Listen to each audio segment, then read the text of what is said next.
you know, us fighters, we're pretty emotional individuals, and especially right at that time, right at that moment, we're pretty emotional, we're pretty worked up. So I think I might have had a slight little bit of an overreaction. I apologize for acting like a child in there.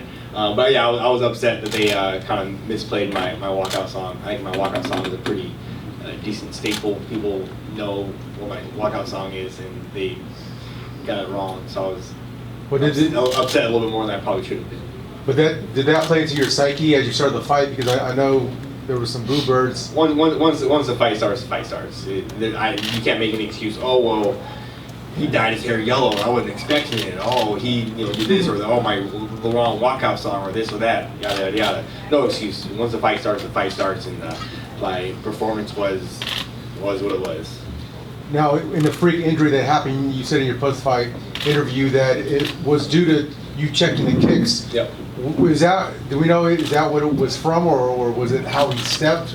No, it was pretty confirmed. It's from the check kicks. After the whole Anderson Silva thing, you know, people started working on the whole check and kicks things. Our gym copied like everybody else does, and we started practicing checking kicks, and not just like checking, but doing a knee check, leaning into it a little bit. And I would have never guessed. I would have never put any money on me winning the fight from check and kick. But you know, if Chris Weidman takes a W that way, I'll take a W that way too. And lastly, what were you a little bit drawn out from the weight cut down to 55, and what was your game plan going into the fight? I don't think the weight cut had too much of a negative effect. Obviously, the weight cut has an effect on your performance period, but I wouldn't say it was too much of a negative effect. And going into the fight, the game plan was to go beat him up, and I got my hand raised. Question for AJ. You look pretty impressive out there, explosive. You're under the spotlight a little because of your dad. Is that added pressure because of that, and you're kind of fighting close by? For me, no, man. When I'm in there, there's no pressure. You know, I'm in there having fun, doing what I'm supposed to do, and that's put on a show for the people. So, as far as my dad, you know, it just pushes me to train harder. You know, just having that last name McKee, everyone definitely thinks I'm gonna go out there and wrestle, but at the end of the day, I'm gonna be in there letting my hands do the talking for me. You know, so I just love to put on a great show for the people. Question in the back over here. AJ, Derek Bowe from MMA Latest here.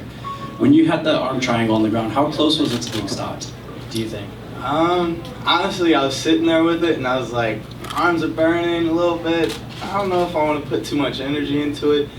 So I didn't feel it quite under the neck. That's kind of a hard choke to finish, so I just kind of passed it by and started looking for other options, you know? Just didn't want to spend too much time, too much energy on it. Right. How close do you think you are to that title shot? Whoever, whenever, man, sign that dotted line. Hopefully, I want it in 2 fights, you know? I want to be the youngest champ ever. 21, John Jones has got it at 23, so ASAP, I'd say ASAP. I'm putting in the work, and I'm not going to stop grinding. I'll be in the gym Monday, so the grind's still going. And now you're young, you're 21 years old. Now, when fighters get older, they tend to put on more mass. How long do you see yourself at 145? Do you think you can stay there at 5'10"? That frame? Right now, yes. So that's why I'm trying to get that belt as soon as possible. You know, I feel at 55s I will be a lot bigger and a lot stronger and a lot more explosive. So only time can tell, man. I got to just keep taking it one fight at a time and keep making a name for myself. So I'm going to keep doing what I have to do. Great. Shinzo, next question. That uppercut that you landed, when you had him on the ground before and you were throwing the strikes on the first shot that you hit with that overhand, did you think it was going to be finished after that? After the first knockdown? Yes. Well, yes, I realized that I can finish the fight, but I realized he was blocking my punching, my technique. So I didn't want to go to the ground with him because I watched a couple of videos from him and he has a good jiu-jitsu, and I prefer stand up and do my technique because I was confident more in stand-up technique. Question for Georgie, question for you. Your first fight with Bo Jenkins ended via choke. Second fight, via knockout. I know now it's like you're a free agent now. Are you gonna wait a while before you get in the cage? Or are you gonna start testing that free agent market? Yeah, we're gonna see, but I have some unfinished business here. Hopefully we could come to a good agreement, but yeah, I wanna kind of stay here. We'll see. Scott, are you gonna resign him, or are you gonna? I think we're already talking to him actually. So. I mean, listen, since I've been here, Georgie's put on some great performances, and win, lose, draw, whatever, he always brought it, and that's what I appreciate is that we know that when we put him in a bout, he's going to be on, and those are the types of fighters that we like to keep. So very good. And another question for Jinzo. How did you feel after your Bellator debut? I mean, and are you going to get in the cage sooner rather than later? Sorry, the second part. Oh, are you going to get back in the cage this year or maybe next year? Yeah, first of all, I feel very happy for sure because it's my first fight here in Bellator, so I'm so happy, and especially because I had a good winning and a good victory. And what's the second question? Oh, no, that was it. Yeah, that's it. Question right here. Georgie, can you talk about when you caught his kick, you had his foot, there's options like a trip or maybe trying to grab a single, and then of course you went with the heavy hands and got the takedown. Like, how fast is your mind moving, and do you train those situations and all the different options you have with that? You just gotta let it happen, I wasn't there to kill him, so he gave me the opportunity and I landed that hand, so I'm either to kill them or get killed, so it doesn't matter to me. You had a large contingent from the IE, I imagine. Could you hear that? Could you feel that? I mean, they were probably some of the more vocal crowds tonight. When I was fighting, no, because I was in the zone, but after, yeah. After I could see all the crowd. Question for Benson. What did you and Chandler say to each other afterwards when you guys were posing? I didn't really hear what he said. To be honest, he mumbled something, and I was like, "Yeah." I'm not sure what he said, but I'm sure it wasn't anything like too positive towards me. So I was like, "Yeah, okay." And can you talk? Well, what did you say to him? That was it. It looked like you uttered more than that. Nah, that was pretty much the gist of what I said. Yeah, okay. Overall, there's respect there, or like are you two athletes that get along, or have you guys ever had any friction? I don't have a problem with any of the guys I'm going to face off against or about to face off against or guys I've fought in the past. I'm a pretty laid-back individual, so I haven't had a problem with anybody. I don't think I have a problem with Chandler at all. That's Josh. Right, bro. Benson, first off, this club that you're in, this UFC club that's coming over to Bellator, it's growing now. Rory's another one. What are your thoughts on the expansion? Sort of you guys coming over, the guys that are choosing to do that, and do you talk? I mean, the UFC fraternity. Do you guys talk amongst yourselves about the experience here and what's it like? Yeah, I think for the most part, when it comes to talking about that, I've had quite a few guys hit me up and ask me about the Bellator and the signing and the workings of the deal, and I just give them my honest opinion. I don't try and sell anybody. I don't say, oh, hey, you should do this or you should do that. I give them, my perspective, my point of view, how these guys have treated me, the kind of deal that I have, and then I, say, hey, you gotta make your decision based on what's best for you and your family. But I give them, my perspective, my point of view, how they treated me so far, all that sort of stuff, and then, they make the decisions that they make. Rory's still pretty young at 27. Did you know him at all? I mean, have you interacted Oh, with we him? fought in a couple of cars together. So like most all the UFC guys, like, are the fighters. Like, you hang out a little bit. You're on the same fight card, so you're at the hotel for the whole week, all that sort of stuff. So we've talked before in the past. He was on a couple of my cards. Nice kid. Are you expecting more of this? Do you think more guys will come over? I think absolutely. Scott, bringing over fighters like Benson and Rory and other fighters, Phil Davis, who are still top of their game in terms of their mixed martial arts, and combining it with kids like AJ and Joey Davis and these prospects that you're signing. Can you talk about your philosophy now in sort of building a roster? You've been here a couple of years. I know you always lay the groundwork, and you talk about doing things now and doing things for the future. So how is that coming together? Yeah, I mean, I think we're really ahead of the game. And when I came to Bellator, they had a good roster. We started sprinkling guys that were entertaining, like Paul Daly, Melvin Manoff. But I knew that we had to start building our own guys, because you need to build them from the ground up as well as, you know, maintain the base that you have, but also free agency. And that's how we built the last company that I had, right? Was we sprinkled in some free agency, but, you know, we built Luke Rocco, we built Daniel Cormier, we built, you know, Tyron Woodley. These are guys we found from the scratch, right? And I think we're very good star identifiers, and then we know how to build stars in this business. And that's what we're doing here. I mean, it's the same formula. You know, we're gonna build, I mean, I was telling AJ, I said, you know, this kid's so talented, and I followed his dad's career as well because he was in MMA, and I said, I think you've thrown more kicks and punches in one fight than the dad did the whole career, right? On his behalf, they never paid him to fight. I still train my dad every day, so he's pay him to fight and he'll fight. Okay, He'll show so you guys something you've never seen. So maybe we should talk. I've never promoted him, but maybe we should talk to him. Maybe he can charge us per kick per round, or, you know, punch per round. But honestly, we have some unbelievable talent. You guys know we signed some of the best wrestlers. We're going after some different group of fighters, but, you know, we're in the business of building the next stars, and I think we have such a great crop of new guys and new girls coming up. Some that you guys know, some that you don't know. Some we'll be announcing soon. And then, you know, and then you sprinkle some free agency, man, and then you have a great, robust roster, and that's where we're headed.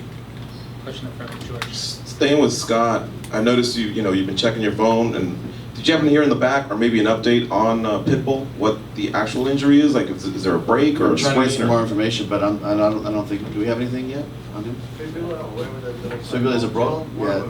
Yeah, it's broken. So he has a broken fibula, is what I'm told. But we'll get you guys all the details. I don't want to speculate, but, you know, he's probably on his way to the hospital right now, and as soon as we get some more information, I'll get it to you. Okay, thank you. And for Derek, talk about that fight. I mean, the first round was very close. The second round you took. Going into the third, did you think it might be 1-1? And overall, just what'd you think of that scrap? It had a lot of tension. You guys were stalking each other before the fight, and you guys got down. There was almost some finishes, so all around a great fight. I thought I won every round, but you know, he came to fight. He was tough as hell. You know, I was ready for that. You know, yeah, we were stalking each other in the beginning of the fight, but, you know, we're about to fight, so, you know, it's nothing personal or anything like that. We're professionals, and you know, I wanted to put on a better performance. I had a couple mishaps in my camp, kind of took me back a little bit. I could have been a little bit more of a display. I still think I put on a better display than Benson, who was going to get the title shot, and I like that myself. Question for Joey Davis, right here. Now you fought. This is a huge card you were on. One of you're a local guy as well. Did you have some jitters going to that fight? Hell yeah. I mean, yeah, I did. I had a lot of people here, and I just wanted to show Bellator what I can do, and I thought I could do a little better, but should have do more combinations. I thought I was just throwing 1-2 punches, but the guy was tough, man. He could take a beating, man. Those are the ones I hate. And starting from where you're at right now, what do you have to do to work your way up to? Does that play a factor in your mind, like all these guys are ahead of me, or is it just one step at a time for you? Yeah, one step at a time. I feel like my cousin's ahead of me, a lot of people ahead of me, but I'm a quick learner, man, and I love to win, and I don't like losing, period. You know, you can tell by my wrestling record, but I think I'll be there pretty soon. It's just going to take a little time, and I thought I did okay today, but I could do a little better. Question for Derek. I thought that was maybe fight of the night right there. You showed a great display of boxing. You were bobbing and weaving. Do you have a boxing background? Yeah, my boxing coach, Bernie Navarez, Navarez Boxing in Vista, California. You know, I don't think anybody's gonna mess with me in the hands, so I'm ready to strike with anybody. And then when it went to the ground, I think you had like a Kimura that looked like it was close. What were your thoughts when you guys were tumbling around? I think it was the second round. Yeah, you know, I'm not really known for my ground game, but I got it, and I just like to punch people, and you know, for sure I can tap people out. Trust me. But you know, we were rolling it out, and I just felt like I had it on him. I guess I don't know. I just did my thing out there. You know, I think you're talking about the triangle to the Umapada. Right. And yeah, you know, I should have went for it a little sooner. I think actually. did you have any hesitation of thinking that the decision might go against you? Because there was a lot of fans for him, and then the follow-up, the last question is, what will it take for you to get a title shot? Are you calling Benson out a little bit? Is that what? Yeah, sure, whatever. You know what I mean? Like we can fight. You know what I'm saying? You know, I need to fight. So let's do it. I'm ready to fight. Like I said, you know, I didn't even have the best camp right there. So I'm ready for title shots. I'm ready for big fights. I'm ready for everything. Nobody's gonna beat me. I'm not a lightweight. Question goes. Questions for Joey and AJ. You guys are teammates, and oftentimes we hear that the anxiety isn't so much for when you're fighting, it's when your teammate fights. Can you talk about the process of being on the same card? And is that something you would want to do in the future, maybe in November? For me, there's no anxiety. I would love to do a father-son fight, be the first in history to do that. You know, nobody's done that. So, hey, I'll corner my dad will corner me. Like, let's do it, dude. When I'm in that cage, I'm having fun. I enjoy coaching, I enjoy helping, you know, this is just what I do. I have fun with it. There's no pressure at all from you, at all, anytime. For me, it was, this was always been my dream to fight my cousin one time, you know what I mean? And the whole day just been a blessing for me, so I'm just happy right now, man, lost words. I feel like I was more nervous for his fight than mine, honestly. I was sitting on the cage side, like just trying to coach. It was unexplainable. He yells at me a lot, you know. And I'm older. It's kind of I see little mistakes, but for a month and a half of training, for him to come in here and do that, I'm so proud of him, man. He's gonna be right there, right behind me, you know. I feel like we're gonna be the face of Bellator, you know. Anybody feels otherwise, step in that cage, sign the dotted line, and we'll prove you wrong. Marcos? Question back, Marcos. Question for Ben. Ben, what did you make of how the fight was going up until the stoppage? I felt like I couldn't get started. I felt like he was sitting down on that, you know, fastball, waiting to let something loose. I was like, he's gonna try and hit me. He's gonna try and hit me. But you know, I felt like I just couldn't get started. Second round started going. I started getting my jab going a little bit better. Started pushing the pace. So I was trying to go forward to engage, but he kept doing a good job of being elusive, dancing around, and just couldn't quite get started the way I would have liked to. Do you attribute that to anything, or can you elaborate on that? Do you feel you came in a little bit cold? I might have to take a look back, you know, give me a couple days to look back at the film and see what's what. And as of right now, though, placing my finger on what it was that didn't allow me to get started, you gotta take hats off to Pitbull, obviously. Like, he's a, you know, a great fighter, former champion. So it was nothing that exactly just me. It was another person in there too. So I'd say that he did a great job not allowing me to get started, which is what you want to do as a fighter. You don't want to let your opponent get started. So I think he did a good job.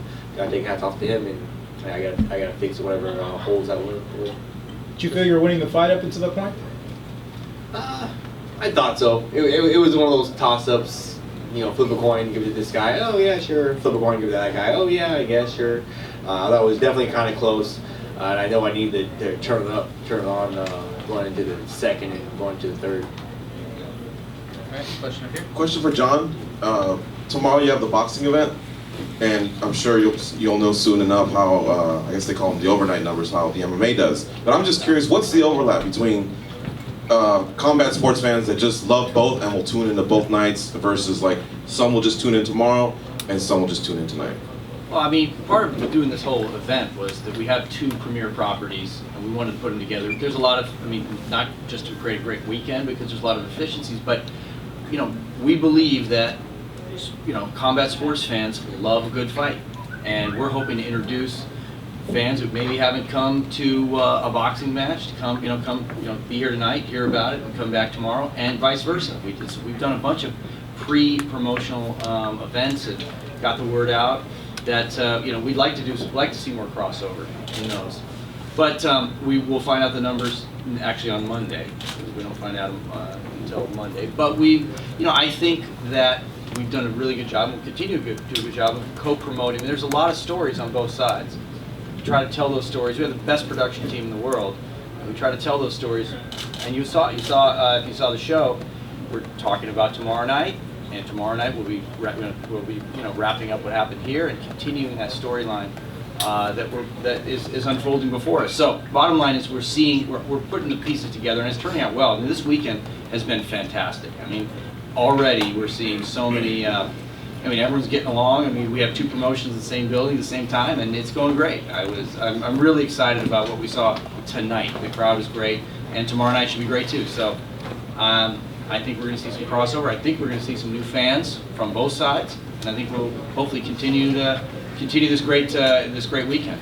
Just a couple more, yes. And AJ, you told us this week on MMA Junkie Radio that you're interested in maybe boxing. So will you be here tomorrow? And have you told your bosses, that you're interested in maybe getting in the squared circle? I'm interested in fighting anywhere, anytime, any place. Fighting is just what I love to do. Paycheck's a bonus, but at the end of the day, since I was a little kid, I always wanted a state championship ring and a belt. So that belt's what I want. Hey, you got a boxing contract for me tomorrow? I'll go fight. You want me to fight? I'll fight.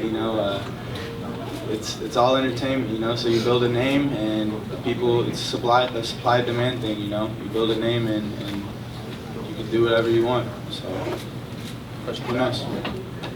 Question for Ben. Since Rory McDonald's now in Bellator, do you have any interest in moving back up to potentially fight with him, maybe in Canada or in a Dynamite event? I'm pretty much open to everything. Scott signed me, Bellator signed me, they brought me over here. 4 big fights. That's the reason why I always signed for big fights at 155, big fights at 170. I'm game. You need to fight on 2 weeks notice, 1 week notice? Sure, no problem. You need a 5-rounder on 1 week notice? Sure, no problem. I'm your guy. I can give it to you.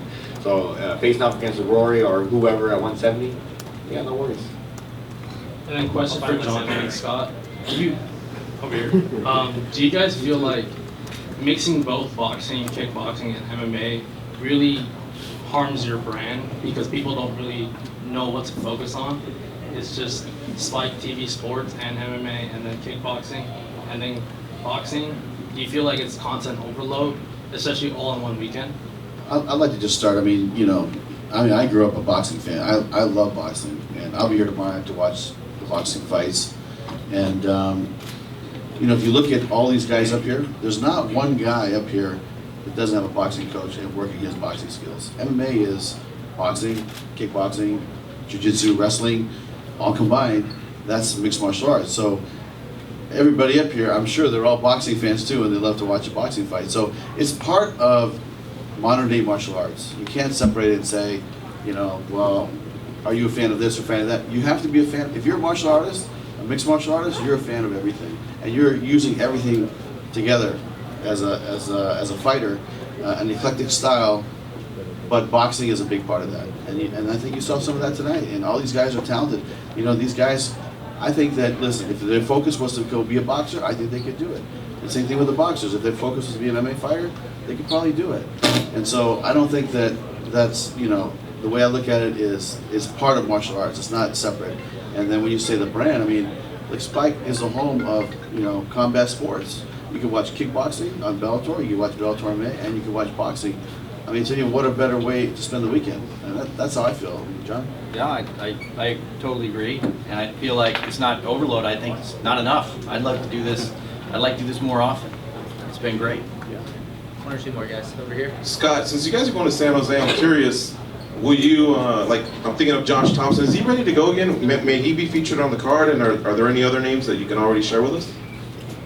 We announced a fight earlier today with MVP and Fernando Gonzalez, and then the main event will be Chandler versus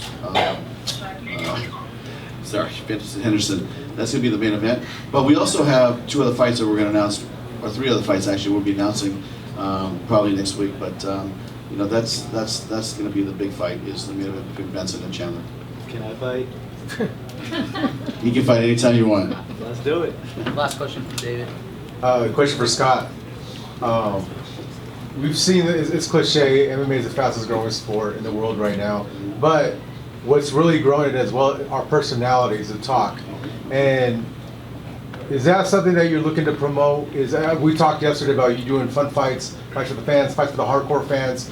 But like someone like an MVP, if you put him against someone with an identical personality, there might be some water bottles being thrown around in the press conference room. Do you want something like that to happen? Is that because it draws more attention to the sport and personality? I know Benson's shaking his head, no, but in the end, the numbers don't lie. What's your take on all that? We've done like I was telling some people yesterday, the fun fights, the very first fun fight that I watched, and I think I told you this story, was Bob Sapp fighting Nogueira in Pride. And Josh probably knows which Pride it was. It was Dynamite. It was a Dynamite show, right? And was it the very first? It was the very first Dynamite show, right? That big stadium show. Yeah, it was the same. They had 80,000 people there. It was an amazing show. But Bob Sapp, who was a pro wrestler, football player, comes and fights Nogueira, who's a skilled jiu-jitsu fighter. And it was one of the funnest fights I've ever seen. And then I would ask, Mr. Ishii years later, why would you do that fight? Or why would you have Akebono fight, who's at, 400, 500 pounds, fighting Royce Gracie at 175 pounds? And he said to me, he said something that really stuck with me all the years later. He said, when Ernesto Hoost, who was a champion at the time, fights Peter Arts, the hardcore fight fans watch. But when Akebono fights Royce Gracie, the whole country watches, right? And we've experienced the same thing.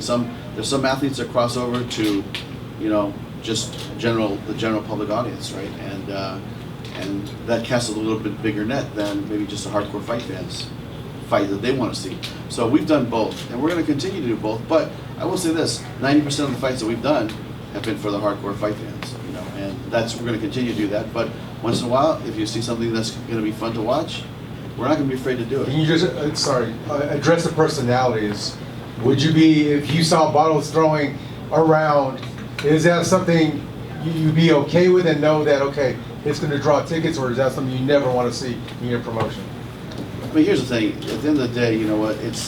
That's I know what you're talking about, and I don't want to even address that because, part of that is show for the fight and build up of the fight, and so, I think that's what you're seeing, and, is it something that's part of the fight game?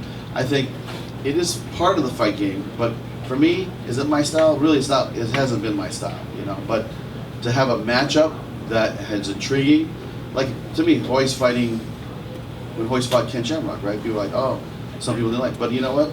We had 3.2 million people watching that fight. Those numbers are undeniable, right? Because it casts a little bit bigger net than what the hardcore fight fans want to see. So, Spike TV is an entertainment property. We're going to continue to entertain. All right. Thank you, everybody. We're going to have a group photo, and thanks for coming.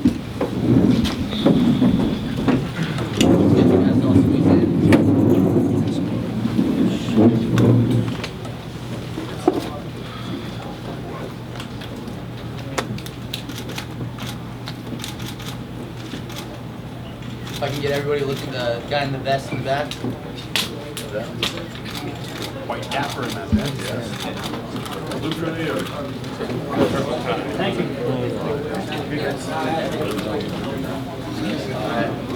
Thank you, everybody.